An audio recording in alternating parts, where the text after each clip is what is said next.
많은 분들께서 이렇게 살아오셨을 것입니다. 젊은 시절부터 우리는 참는 사람이 어른이다. 말을 줄이고 마음을 넓혀라라는 말을 수없이 들으며 자라왔습니다. 불편해도 웃고 서운해도 내색하지 않고 손해를 보더라도 관계를 깨지 않는 것이 사람답게 사는 길이라 배웠습니다. 특히 가족, 친척, 오래된 인연 앞에서는 더욱 그랬습니다. 관계를 유지하는 것이 곧 책임이고 의무이며 때로는 도덕처럼 여겨지기도 했습니다. 그래서 우리는 자연스럽게 관계를 끊는 일을 꺼리게 되었습니다. 누군가와 거리를 두는 선택은 차갑고 이기적인 행동처럼 느껴졌고 인연을 정리한다는 말은 죄책감을 동반했습니다. 그래도 사람이 정이 있지. 여기까지 왔는데 어떻게 돌아서겠나라는 생각이 늘 마음을 붙잡았습니다. 그렇게 우리는 관계 속에서 불편함을 느끼면서도 그 불편함을 견디는 쪽을 선택해왔습니다. 시간이 흐르며 우리는 스스로에게 익숙한 말을 반복하게 됩니다. 나만 조금 더 참으면 되지. 내가 어른이니까 이해해야지. 이 나이에 관계를 끊는 게 맞나. 이 말들은 처음에는 스스로를 다독이는 말처럼 들리지만 어느 순간부터는 자신을 억누르는 주문이 됩니다. 마음이 상해도 이유를 찾지 않고 서운함이 쌓여도 표현하지 않으며 나 자신의 감정보다 관계의 형태를 먼저 지키려 합니다. 그렇게 우리는 관계 안에서 점점 조용해지고 말수가 줄어들고 감정의 가장자리를 스스로 깎아내게 됩니다. 부처님께서는 인간의 고통이 외부에서만 오는 것이 아니라 집착에서 비롯된다고 말씀하셨습니다. 우리는 이 관계를 놓으면 안 된다는 생각, 인연은 끝까지 지켜야 한다는 믿음에 집착해왔습니다. 그 집착은 선해 보이지만 사실은 두려움에서 시작된 경우가 많습니다. 혼자가 될까봐, 나쁜 사람이 될까봐, 세상이 나를 외면할까봐 우리는 스스로를 설득하며 참고 또 참아왔습니다. 하지만 부처님께서 말씀하신 자비는 무조건적인 희생이 아니었습니다. 자비는 나를 없애는 행위가 아니라 괴로움을 줄이는 지혜였습니다. 나와 타인 모두에게 괴로움이 되는 인연이라면 그것을 계속 붙잡는 것이 과연 자비일까요? 부처님은 인연을 소중히 여기되 집착하지 말라고 하셨습니다. 인연이 다했음을 알아차리는 것도 수행이며 놓아주는 것도 지혜라고 보셨습니다. 우리는 종종 착각합니다. 모든 인연을 끝까지 지키는 것이 착한 일이라고. 그러나 부처님 관점에서 보면 나를 끊임없이 소모시키고 마음을 흐리게 만드는 관계를 붙잡는 것은 자비가 아니라 무명에 가깝습니다. 나 자신을 괴롭히면서까지 유지하는 관계는 이미 건강한 인연의 범위를 벗어난 것입니다.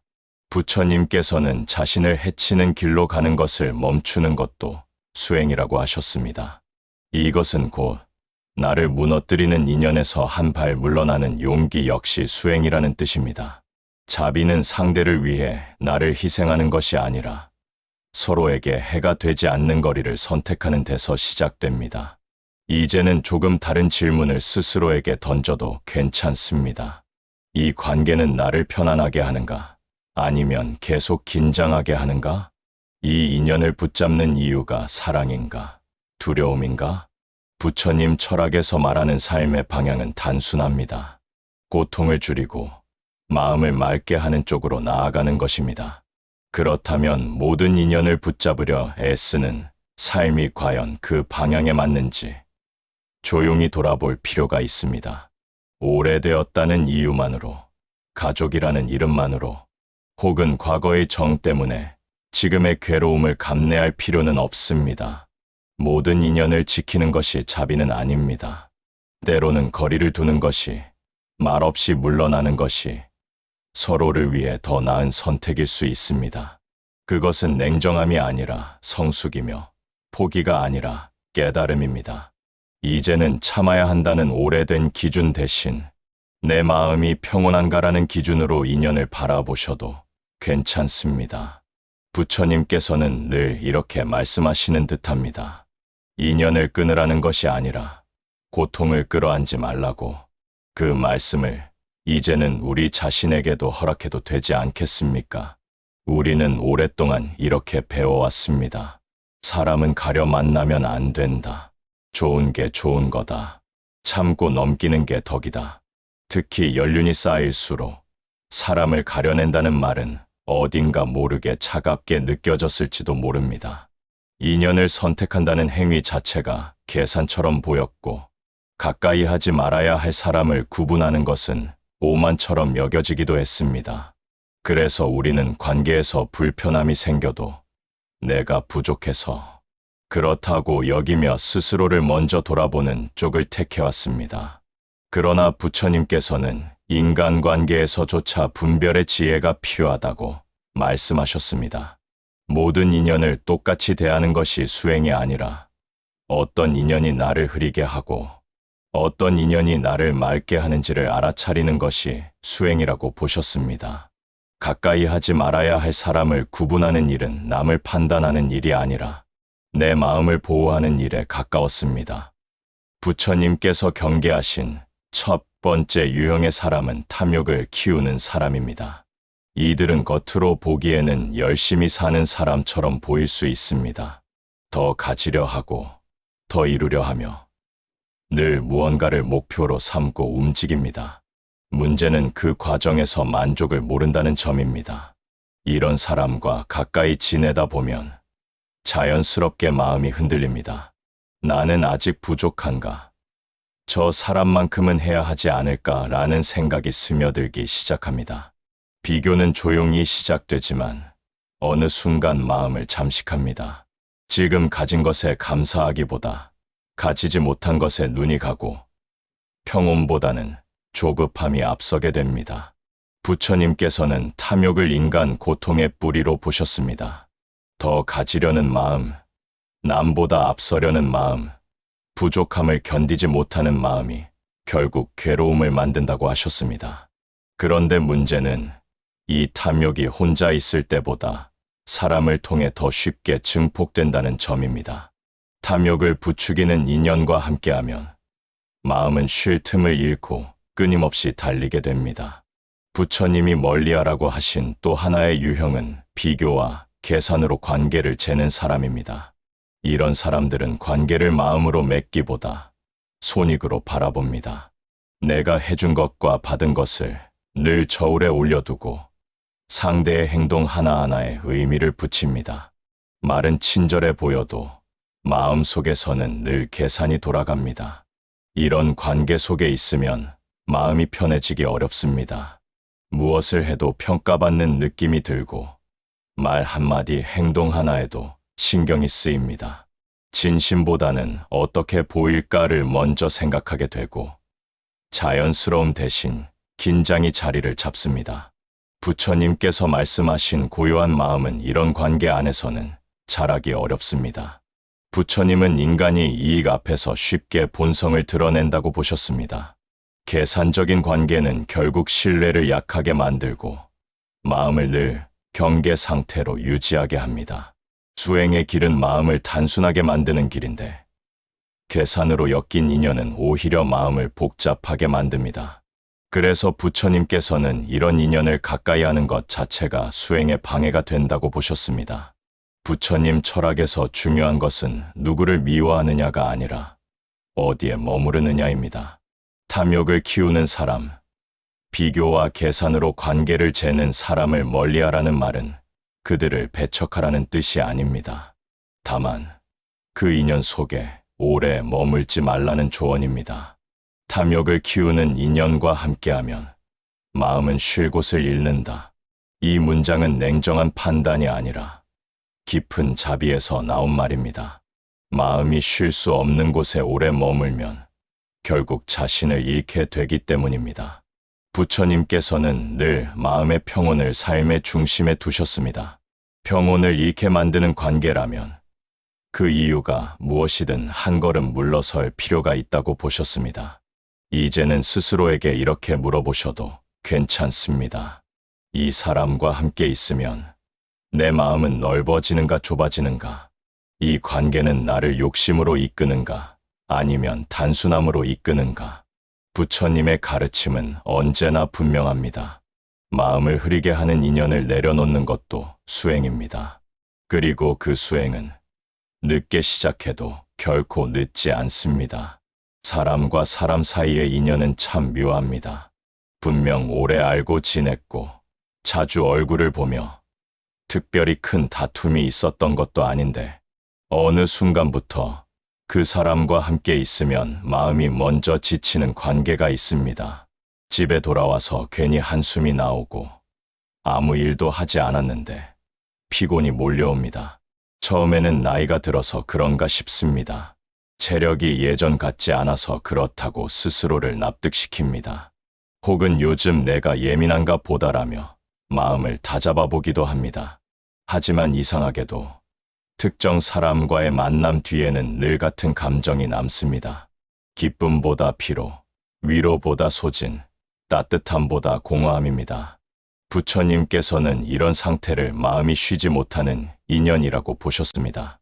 인연 자체가 문제가 아니라 그 인연이 만들어내는 마음의 상태가 문제라는 뜻입니다. 함께 있는데도 마음이 계속 소모된다면 그 관계는 이미 우리에게 짐이 되고 있을지도 모릅니다. 곁에 있으면 마음이 달아가는 관계의 가장 큰 특징은 말의 결에서 드러납니다. 그 사람의 말에는 늘 불만이 섞여 있습니다. 날씨가 좋아도 불평이 나오고 상황이 나아져도 만족하지 않습니다. 누군가의 성공은 시기와 비교로 이어지고 작은 호의조차 의심의 대상이 됩니다. 부처님께서는 인간의 말이 곧 마음의 상태라고 하셨습니다. 입에서 나오는 말은 마음에서 먼저 일어나기 때문입니다. 늘 부정적인 말을 하는 사람은 마음속에 이미 불만과 결핍이 가득 차 있는 경우가 많습니다. 문제는 그 마음의 상태가 주변 사람에게 그대로 전해진다는 점입니다. 이런 사람과 오래 함께 있으면 나도 모르게 생각이 어두워집니다. 괜히 세상이 삐딱하게 보이고 작은 일에도 불만이 생깁니다. 원래는 감사할 수 있었던 것들조차 시시하게 느껴집니다. 부처님께서 말씀하신 번뇌의 전염이 바로 이런 모습입니다. 번뇌는 혼자 있을 때보다 사람을 통해 더 빠르게 퍼집니다. 관계가 가장 위험해지는 순간은 내 행복이 눈치 보이기 시작할 때입니다. 좋은 일이 생겼는데도 쉽게 말하지 못하고 기쁜 마음을 숨기게 됩니다. 혹시 그 사람이 기분 나빠하지 않을까? 괜히 비교가 되지 않을까? 말 한마디가 부담이 되지는 않을까 먼저 계산하게 됩니다. 부처님께서는 이런 상태를 마음의 자유를 잃은 상태라고 보셨습니다. 관계는 원래 마음을 나누는 자리여야 하는데 그 관계 안에서 마음을 숨기고 조심하게 된다면 이미 그 인연은 본래의 기능을 잃은 것입니다. 함께 있는데도 진짜 나로 있을 수 없다면 그 자리는 쉼터가 아니라 감옥에 가깝습니다. 특히 시니어가 될수록 이런 관계는 더 깊은 피로를 남깁니다. 젊을 때는 버텨낼 수 있었던 감정 소모도 이제는 몸과 마음에 그대로 남습니다. 부처님께서는 수행의 핵심을 마음을 가볍게 하는 것에 두셨는데 마음을 무겁게 만드는 인연을 계속 붙잡는 것은 스스로 수행을 방해하는 일이 됩니다. 늘 불만만 말하는 사람 곁에서는 행복도 죄가 됩니다. 이 문장은 과장이 아닙니다. 불만의 기운이 강한 사람 앞에서는 웃는 것조차 미안해지고 평온한 표정조차 눈치가 됩니다. 그렇게 우리는 조금씩, 아주 조금씩 자기 마음을 접어두는 법을 배우게 됩니다. 부처님 철학에서 가장 중요한 것은 자각입니다. 지금 내 마음이 어떤 상태인지 알아차리는 것. 그것이 모든 변화의 시작입니다. 곁에 있으면 마음이 달아간다는 느낌은 결코 사소한 감정이 아닙니다. 그것은 마음이 보내는 아주 정직한 신호입니다. 부처님께서는 모든 고통에는 원인이 있다고 하셨습니다. 그리고 그 원인 중 많은 부분이 사람과의 인연에서 비롯된다고 보셨습니다. 마음을 쉬게 하지 않는 관계, 나의 평온을 갉아먹는 인연을 알아차렸다면 이제는 지혜롭게 거리를 둘 때입니다. 그것은 도망이 아니라 깨어있는 선택입니다. 관계를 정리한다고 해서 미움이 생기는 것은 아닙니다. 말다툼이 없어도, 원망이 없어도 조용히 멀어질 수 있습니다. 부처님께서 말씀하신 중도의 길은 바로 이런 태도입니다. 극단적인 단절도, 무조건적인 집착도 아닌 마음을 지키는 거리입니다. 이제 스스로에게 이렇게 물어보셔도 괜찮습니다. 이 사람과 함께 있으면 내 마음은 쉬고 있는가? 아니면 조용히 달아가고 있는가? 그 질문에 솔직해지는 순간 이미 마음은 한 단계 깨어나고 있습니다. 살다 보면 유독 마음을 어지럽히는 사람이 있습니다.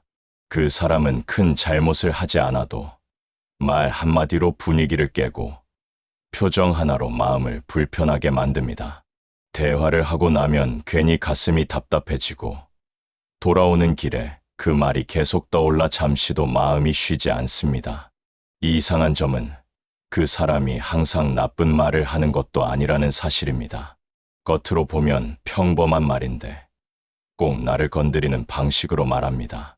농담처럼 던진 말이 마음에 남고 사소한 지적 하나가 하루의 기분을 망쳐버립니다. 그리고 우리는 그 이유를 이렇게 설명합니다. 내가 예민해서 그래. 내가 마음을 더 넓게 써야지. 하지만 부처님께서는 이런 상황을 전혀 다르게 보셨습니다.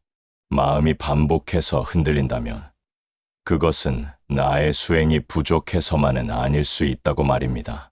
어떤 인연은 함께 성장하기 위해 오는 것이 아니라 마음의 상태를 시험하기 위해 나타나기도 한다는 것이지요.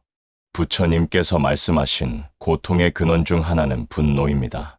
분노는 한순간에 일어나지만 그 여파는 오래 남습니다. 문제는 어떤 사람들은 이 분노를 스스로 다스리지 못하고 주변 사람에게 전가한다는 점입니다. 말투는 날카롭고 시선은 늘 비판적이며 대화에는 여유가 없습니다. 이런 사람과 함께 있으면 우리는 늘 방어적인 상태가 됩니다. 말을 하기 전에 한 번 더 계산하고 표정을 숨기고 마음을 닫게 됩니다. 결국 그 관계는 소통이 아니라 긴장 유지가 됩니다. 부처님께서는 이를 번뇌가 번뇌를 부르는 인연이라고 표현하셨습니다. 여기서 중요한 깨달음이 하나 있습니다. 나를 계속 화나게 만드는 사람이 있다면 그 사람은 나에게 평온을 주기 위해 온 인연이 아닐 가능성이 크다는 사실입니다. 우리는 흔히 이렇게 착각합니다. 이 사람을 통해 내가 더 성숙해져야지. 이 관계도 인연이니 내가 참고 넘겨야지. 그러나 부처님께서는 분명히 말씀하셨습니다. 모든 인연을 끝까지 견디는 것이 수행은 아니라고 말입니다.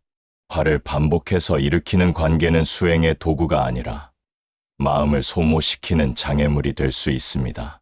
부처님께서는 화를 부추기는 사람을 깨달음의 대상이 아니라 마음을 점검하게 하는 시험으로 보셨습니다. 화를 부추기는 이는 스승이 아니라 시험이다. 이 말의 의미는 깊습니다. 그 사람에게서 배워야 할 것은 말의 내용이 아니라 그 사람 앞에서 드러나는 나의 마음 상태입니다. 그러나 여기서 중요한 전환이 필요합니다. 시험을 알아차렸다면 시험장에 영원히 머물 필요는 없다는 점입니다. 우리는 종종 이렇게 묻습니다. 그럼 그 사람을 피하는 게 도망 아닌가요? 부처님은 도망과 지혜를 구분하셨습니다. 도망은 두려움에서 비롯되지만 지혜로운 거리는 자각에서 비롯된 선택입니다. 나이가 들수록 깨닫게 되는 것이 있습니다. 화를 참아낸다고 해서 관계가 깊어지지 않는다는 사실입니다. 오히려 반복되는 분노는 마음의 상처를 남기고 그 상처는 결국 몸으로도 나타납니다. 부처님께서는 분노를 자기 자신에게 먼저 쏘는 화살이라고 하셨습니다. 이제는 이렇게 스스로에게 물어보셔도 괜찮습니다. 이 사람은 나를 평온하게 만드는가? 아니면 늘 시험대 위에 올려놓는가? 이 관계에서 나는 배우고 있는가? 아니면 소모되고 있는가? 화를 꺼내는 사람을 멀리하는 것은 냉정함이 아닙니다. 그것은 마음을 지키는 자비입니다. 상대를 벌주기 위함도 아니고 나를 정당화하기 위함도 아닙니다. 그저 더 이상 분노의 연습을 반복하지 않겠다는 선택일 뿐입니다.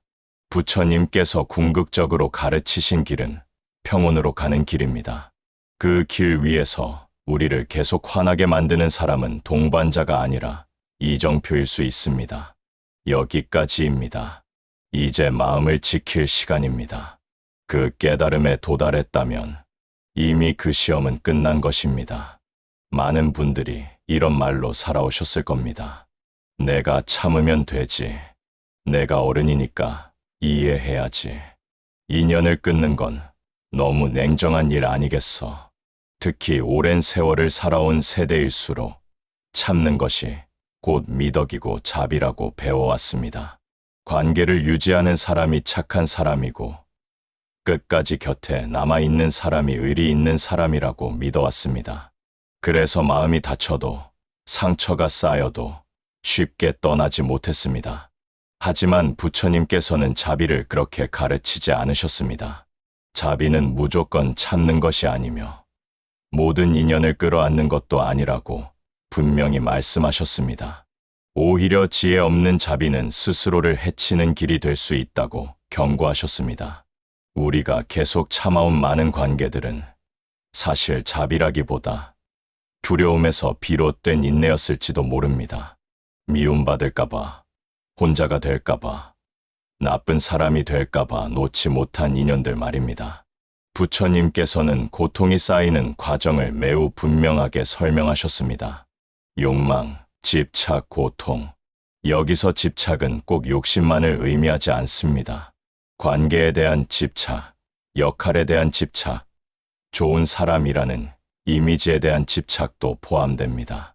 계속 참는 관계 속에서 우리는 서서히 자신을 잃어갑니다. 하고 싶은 말을 삼키고 불편한 감정을 눌러두고 스스로를 설득합니다. 이 정도는 괜찮아. 다 그런 거지. 그러나 마음은 이미 지쳐 있고 몸은 그 신호를 보내고 있습니다. 부처님께서는 말씀하셨습니다. 자기 자신을 해치면서까지 지키는 인연은 이미 바른 인연이 아니라고 말입니다.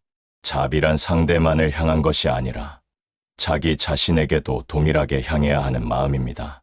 그럼에도 우리는 묻습니다. 그래도 내가 물러나면 이기적인 사람이 되지 않나요? 부처님의 대답은 분명합니다. 이기심과 자비를 혼동하지 말라고 하셨습니다. 상대의 분노와 무례, 무관심을 계속 받아주는 것은 자비가 아니라 자기 방치에 가깝습니다. 여기서 중요한 전환이 일어납니다. 자비는 참는 것이 아니라 해를 줄이는 선택이라는 깨달음입니다. 자비란 모두를 끌어안는 것이 아니라 해를 주는 인연을 놓는 것입니다. 이 문장은 차갑게 들릴 수도 있습니다. 하지만 불교에서 말하는 자비는 감정이 아니라 지혜의 작용입니다. 나와 상대 모두에게 해가 되는 관계라면 그 관계를 지속하는 것이 오히려 더 큰 업을 쌓는 일이 될 수 있습니다. 부처님께서는 악연을 끊는 것을 죄로 보지 않으셨습니다. 오히려 집착을 내려놓는 용기로 보셨습니다. 집착을 내려놓을 때 비로소 마음은 자유로워지고 진짜 자비가 시작된다고 하셨습니다. 이때 놓아줌은 싸우거나 단절하는 방식이 아닙니다. 설명하지 않아도 되는 거리, 변명하지 않아도 되는 물러남입니다. 조용히, 그러나 분명하게 자신의 마음을 지키는 선택입니다. 관계를 내려놓고 나면 처음에는 허전함이 찾아옵니다. 오래 붙잡고 있던 것을 내려놓았으니 당연한 일입니다. 그러나 시간이 지나면 이상하게도 마음이 가벼워집니다. 괜히 긴장하지 않아도 되고 말 한마디에 흔들리지 않아도 됩니다. 그때 우리는 비로소 깨닫습니다. 참고 있던 것이 자비가 아니라 고통의 연장이었다는 사실을요. 부처님께서 가르치신 자비는 이렇게 말합니다. 자기 자신을 돌보지 않는 자비는 오래가지 못한다고. 마음을 상하게 하는 인연을 계속 품는 것은 수행이 아니라 소모라고. 이제는 이렇게 말해도 괜찮습니다. 나는 더 이상 나를 해치는 관계에 머물지 않겠습니다. 이 말은 미움이 아니라 깨어남입니다. 자비는 포기에서 시작되지 않습니다. 자비는 집착을 내려놓는 용기에서 시작됩니다. 그리고 그 용기를 선택한 순간, 우리는 누군가를 버린 것이 아니라 자기 자신을 되찾은 것입니다. 사람들은 보통 이렇게 말합니다. 그래도 인연인데요. 그래도 함께한 시간이 있잖아요. 이 나이에 새로 시작하는 게 쉽겠어요? 그래서 많은 관계를 의심하면서도 끝내 질문 하나를 하지 못한 채 살아갑니다. 그 질문은 너무 단순해서 오히려 외면하게 되는 질문입니다. 함께한 시간의 길이나 혈연, 의무보다 더 중요한 질문 말입니다. 부처님께서는 인연을 판단할 때 복잡한 기준을 세우지 않으셨습니다. 사람의 말이나 약속, 과거의 추억보다 지금 이 순간의 마음 상태를 가장 중요한 기준으로 삼으셨습니다. 마음이 맑아지는지, 흐려지는지, 이 단순한 기준이야말로 수행의 핵심이기 때문입니다. 우리는 오랫동안 관계를 의무로 배워왔습니다. 부모니까, 가족이니까, 오래 알았으니까, 내가 어른이니까. 하지만 부처님께서 보신 인연은 의무가 아니라 작용이었습니다. 그 인연이 내 마음에 어떤 작용을 남기는가, 그것이 전부였습니다. 관계를 정리하지 못하는 가장 큰 이유는 우리가 답을 몰라서가 아닙니다. 사실은 이미 알고 있기 때문입니다. 다만 그 답을 인정하는 것이 두려울 뿐입니다. 그 사람과 만나고 돌아오는 길을 떠올려 보십시오. 몸은 집으로 돌아왔는데 마음은 더 지쳐 있지 않으셨습니까? 괜히 말 한마디를 곱씹고 하지 않아도 될 후회를 하고 혼자서 감정을 정리하느라 밤을 보내지 않으셨습니까? 부처님께서는 마음을 속이지 말라고 하셨습니다. 마음은 언제나 먼저 반응하며 그 반응은 거짓말을 하지 않는다고 하셨습니다. 어떤 인연은 말로는 괜찮은 척하지만 마음은 이미 경고를 보내고 있습니다. 함께 있으면 숨이 막히는 관계, 웃고 돌아왔는데 마음은 무거운 관계, 아무 일도 없었는데 괜히 기운이 빠지는 관계, 이런 관계 앞에서 우리는 자주 스스로를 탓합니다. 내가 예민한가? 내가 너무 이기적인가? 그러나 부처님께서는 그 질문의 방향이 잘못되었다고 말씀하십니다. 문제는 내가 예민한 것이 아니라 그 인연이 이미 나에게 맞지 않게 되었을 가능성입니다. 그래서 부처님 철학에서 인연을 정리하는 기준은 아주 단순합니다. 그 사람과 함께한 뒤 내 마음은 어떤가? 이 질문에는 과거도, 이유도, 설명도 필요하지 않습니다. 오직 지금의 마음만을 묻습니다. 그 사람과 함께하고 나면 마음이 편안해지나요? 무거워지나요? 이 질문 앞에서는 어떤 변명도 필요 없습니다. 상대가 나쁜 사람인지, 내가 참을성이 없는지 따질 필요도 없습니다. 부처님께서는 선악의 판단보다 고통의 증감을 더 중요하게 보셨습니다. 함께한 뒤 마음이 맑아진다면 그 인연은 지금의 나에게 필요한 인연일 가능성이 큽니다. 반대로 이유 없이 마음이 흐려진다면 그 인연은 이미 역할을 다했을지도 모릅니다. 여기서 중요한 점은 떠나는 것이 곧 미움이나 단절을 의미하지 않는다는 사실입니다. 부처님께서 말씀하신 이별은 싸움이 아니라 거리 조절이었습니다. 더 이상 나를 해치지 않도록 적절한 거리를 두는 지혜였습니다. 우리는 평생 수많은 인연을 만나고 떠나보냅니다. 모든 인연이 평생 가야 할 이유는 없습니다. 어떤 인연은 그 시기에 필요한 역할을 하고 조용히 사라집니다. 그것이 자연의 이치이며 불교에서 말하는 무상입니다. 그 답이 이미 인연의 끝을 말해주고 있습니다. 마음이 무거워진다면 그것은 실패가 아닙니다. 마음을 지키기 시작했다는 신호입니다. 떠난 것이 아니라 더 이상 스스로를 소모하지 않겠다는 선택입니다. 부처님께서는 마지막까지 이렇게 가르치셨습니다. 고통을 줄이는 방향이 곧 수행의 길이라고, 평온해지는 선택이 곧 지혜라고, 이제는 이렇게 스스로에게 말해도 괜찮습니다. 이 인연은 여기까지였구나. 그 말은 냉정함이 아니라 깨어남입니다. 그리고 그 깨어남 위에서 당신의 남은 인생은 조금 더 가볍고 조금 더 평온해질 것입니다.